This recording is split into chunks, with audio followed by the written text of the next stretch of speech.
aussi connu à l'école, en PSS. OK. Et puis, moi, j'avais mon oncle Troflé Robitaille était mon voisin. Et puis, lui était comme plutôt un grand-père à ses parents parce qu'il était tellement plus âgé. Alors, moi puis sa plus jeune de ses filles, Irène, si on sortait ensemble, on faisait tout ensemble. Puis mon père disait, oh, ben va chercher Irène, là, puis elle vient avec nous autres. Mais quand les autres sortaient, ben va chercher Hélène, puis elle vient avec nous autres, parce qu'elle était la plus jeune. Puis on avait été à une danse à Midland, puis on avait probablement 15 ans dans le temps. Puis on n'avait pas le droit de sortir avec les gars. Alors, on avait été à la danse ensemble, puis on avait rencontré M. L'Espérance, c'est là. C'est là qu'on s'est rencontrés la première fois. Mais c'était à des noces à Georges Lorrain. Oui. Un petit cousin. Un cousin, mon cousin sur le bord des Lorrains, puis on avait été à ses noces, puis Hélène puis Irène étaient sur l'autre bord, puis moi j'avais été avec mon cousin, Donald Marion. Quelle mère tu vas la rencontrer bientôt, ma tante Alda. OK. Fait qu'on s'est rencontrés quand j'avais 15, mais je n'avais pas le droit de sortir avec quand j'ai 16. Alors, on s'est vus à l'école, puis qu'on s'est connus un peu là. Puis ça, j'ai demandé permission à ma mère quand j'avais 16. Je peux-tu sortir avec Gilbert maintenant? Elle dit, es-tu encore là, lui? Oui, c'est vraiment de même qu'on s'est rencontrés. OK.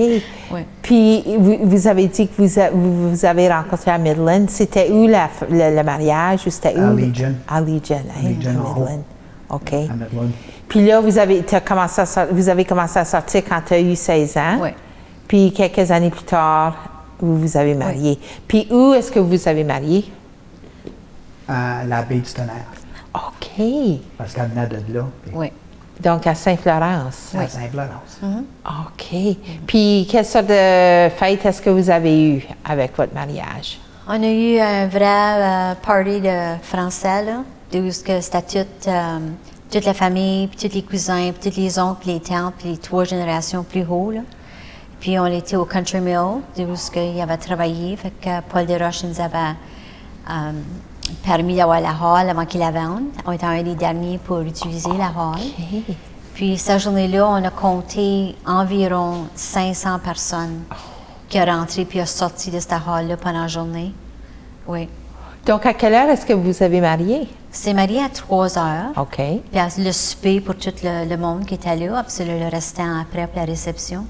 Ils avons compté 500 personnes qui s'est montrées.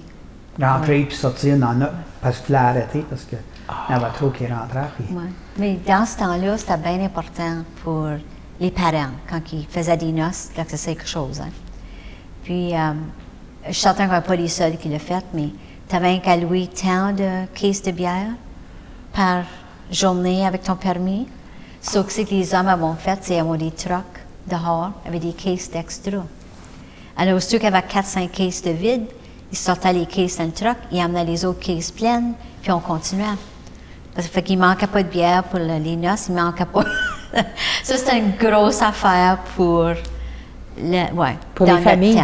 Ah oui. Puis qui a payé pour ça? C'était-tu vos parents? C'était toutes nous autres ensemble. OK. Fait que c'était tout comme, OK, on 2 sets de parents, puis un set de jeunes. Fait que c'était tout ça part en 3. OK.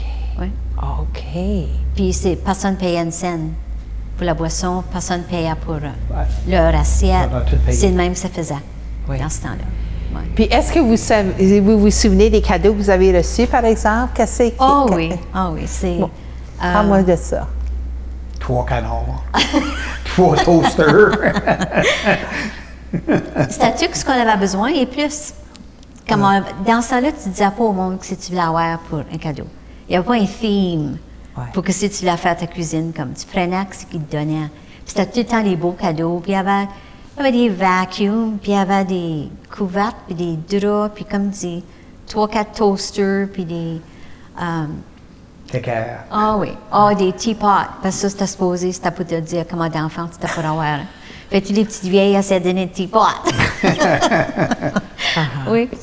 Puis tu mettais ça dans une closet parce que tu savais que, quand les toasters cassent, on a un autre. Comme tu sais, c'est le même que ça marchait.